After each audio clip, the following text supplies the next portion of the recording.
जिंदगी का एक कड़वा सच है कि हम जीते तो अपनी मर्जी से हैं, लेकिन मरते सिर्फ ऊपर वाले की मर्जी से ही हैं। हम हर चीज़ से भाग सकते हैं, लेकिन एक मौत ही है जिससे हम कभी नहीं भाग सकते, क्योंकि मौत कभी भी कहकर नहीं आती।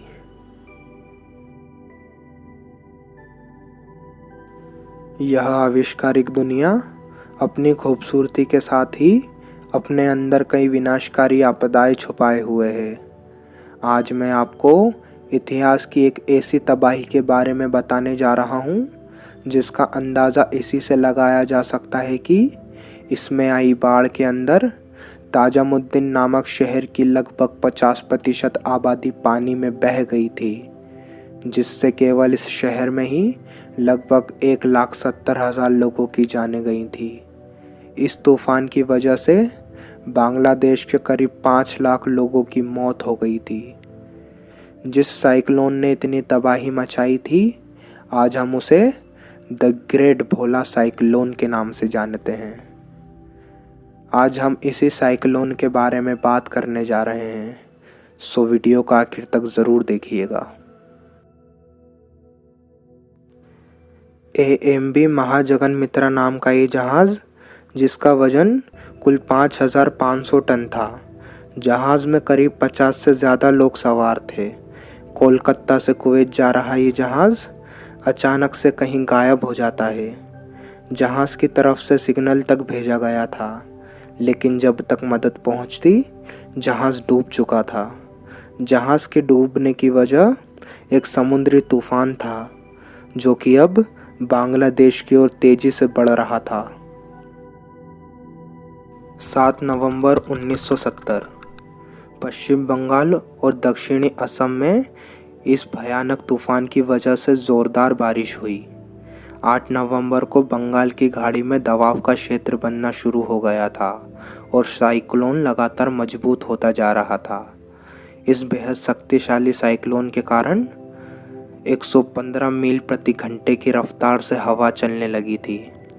इस साइक्लोन ने समुद्र में करीब 20 फीट ऊंची लहरें पैदा कर दी थी। 8 नवंबर 1970 को यह साइक्लोन बंगाल की खाड़ी में बनना शुरू हुआ था और फिर 13 नवंबर 1970 को बांग्लादेश के तटीय क्षेत्र से आकर टकरा गया। फिर जो हुआ उसके बारे में शायद ही पहले कभी किसी ने सोचा होगा। इस साइक्लोन की वजह से कई गांव उजड़ गए और हज़ारों एकड़ की फसलें बर्बाद हो गई थी। इस साइक्लोन ने इन 2 राज्यों में इतनी तबाही मचाई थी कि आज भी यहाँ के बुज़ुर्ग इसकी याद आते ही दहशत में आ जाते हैं। कई लोग अपने घर में खाना खाते खाते बह गए, कुछ लोग खेत में काम करते करते, तो कई बच्चे अपनी माँ का दूध पीते पीते ही मौत के घाट उतर गए। जिस हिस्से में सबसे ज़्यादा तबाही देखने को मिली वो था बांग्लादेश के ताजामुद्दीन में स्थित उप जिला।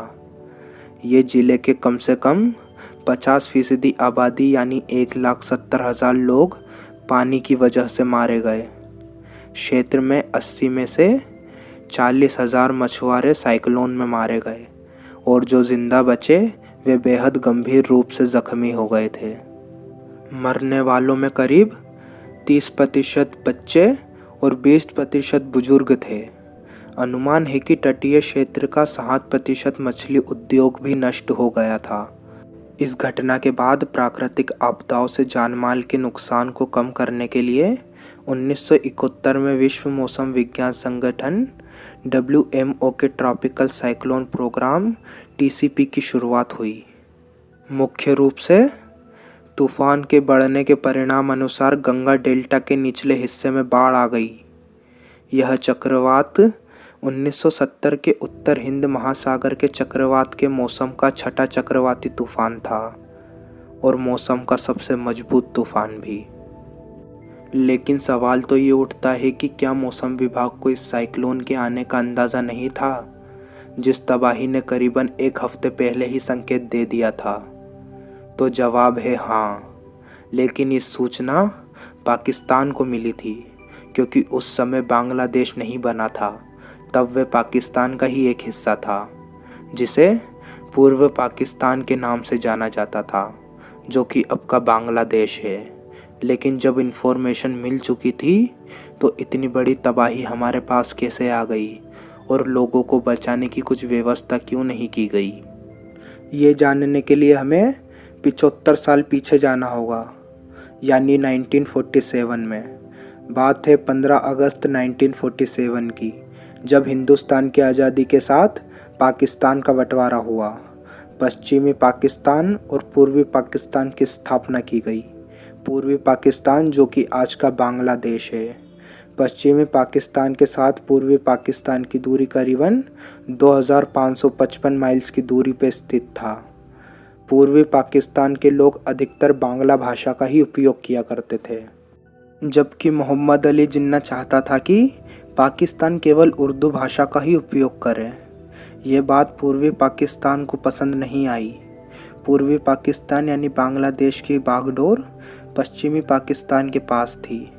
इस वजह से राशन से लेकर सारी सुविधाएं पहले पश्चिमी पाकिस्तान को दे दी जाती थी, फिर बची कुची पूर्वी पाकिस्तान बांग्लादेश को दी जाती थी।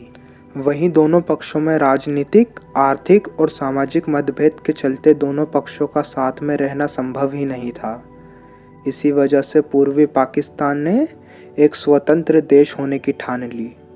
इसी कारण जब 1970 में भोला साइक्लोन आया, उस वक्त बांग्लादेश में स्वतंत्रता की लड़ाई चल रही थी। ऐसे में पाकिस्तान के मौसम विभाग की इस तूफान को लेकर दी गई चेतावनी पर ज़्यादा ध्यान नहीं दिया गया। बाद में जांच के समय सामने आया कि इसके बावजूद न ही तटीय इलाकों को खाली कराया गया था और न ही नागरिकों के बचने के लिए कोई खास इंतज़ाम किए गए थे। इन्हीं लापरवाहियों के चलते तूफान में भयानक प्रभाव रोका नहीं जा सका और 5 लाख लोगों से ज़्यादा लोगों की मौत हो गई।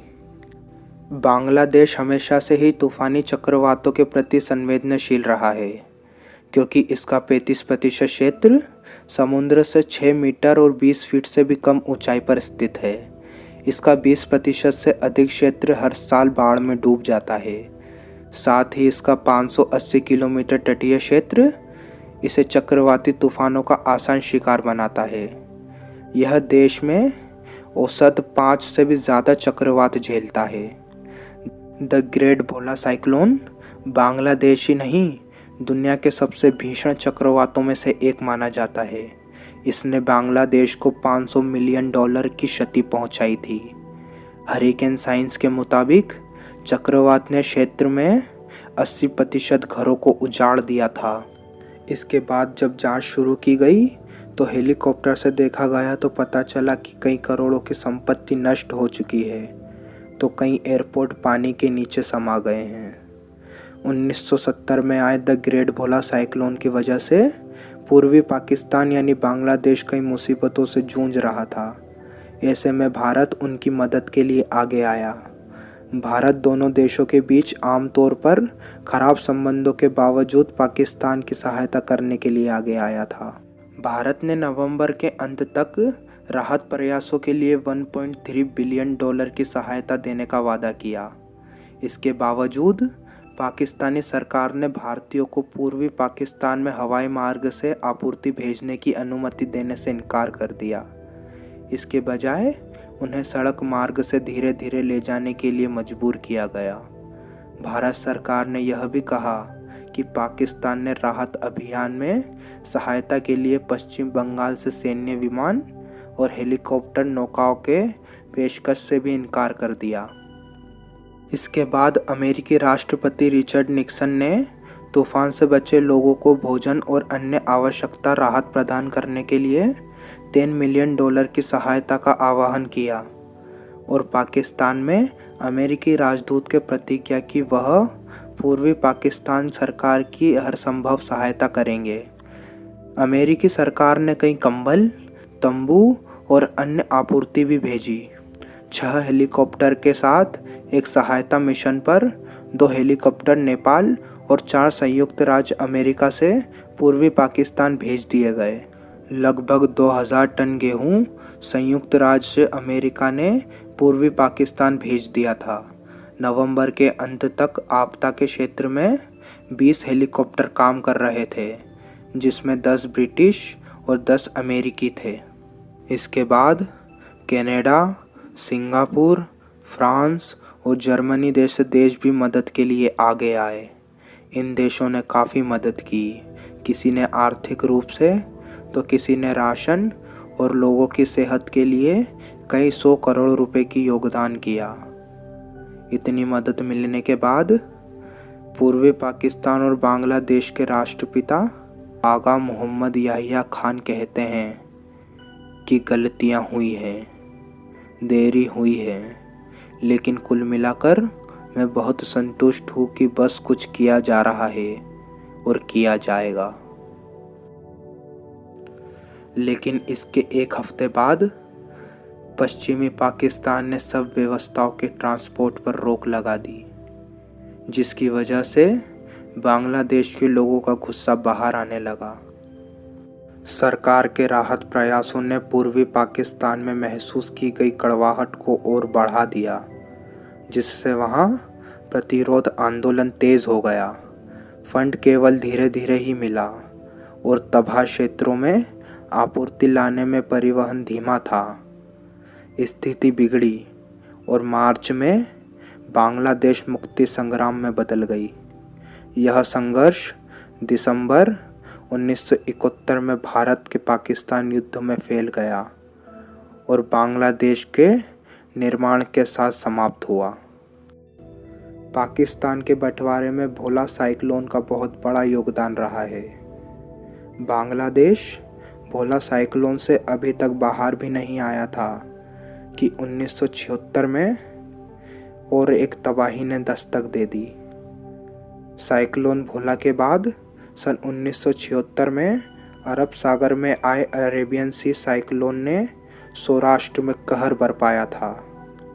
इसमें करीब 175 किलोमीटर प्रति घंटे की रफ्तार से चली हवाओं ने 51 गांवों को नुकसान पहुंचाया था। 70 लोगों की मौत हुई तो कहीं 3 करोड़ की संपत्ति का नुकसान पहुंचा। कहते हैं कि 4 दशकों में आया वो आखिरी बड़ा तूफान था। साल 2019 के बाद 4 चक्रवात, जिसमें से 5 अरब सागर में आए हैं। बांग्लादेश, म्यांमार और भारत के बीच बंगाल की खाड़ी का इलाका चक्रवातों की चपेट में आने के लिए उपयुक्त जगह है। साथ ही इसके आसपास के इलाकों में बहुत ज़्यादा जनसंख्या में लोग रहते हैं, जिसके चलते यहाँ बाकी जगहों से ज़्यादा तबाही होती है।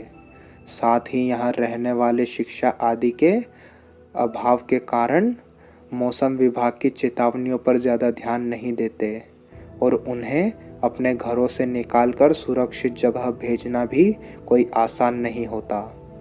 ऐसे में यहाँ दूसरी जगहों के मुकाबले ज़्यादा जान माल का नुकसान होने की आशंका रहती है। इसी के साथ बांग्लादेश विश्व के सबसे जानलेवा चक्रवाती तूफानों का गवाह बना। सो फ्रेंड्स, आज की वीडियो में सिर्फ इतना ही। अगर आपको वीडियो अच्छी लगी हो तो हमारी वीडियो को लाइक करके चैनल को ज़रूर से सब्सक्राइब कीजिएगा।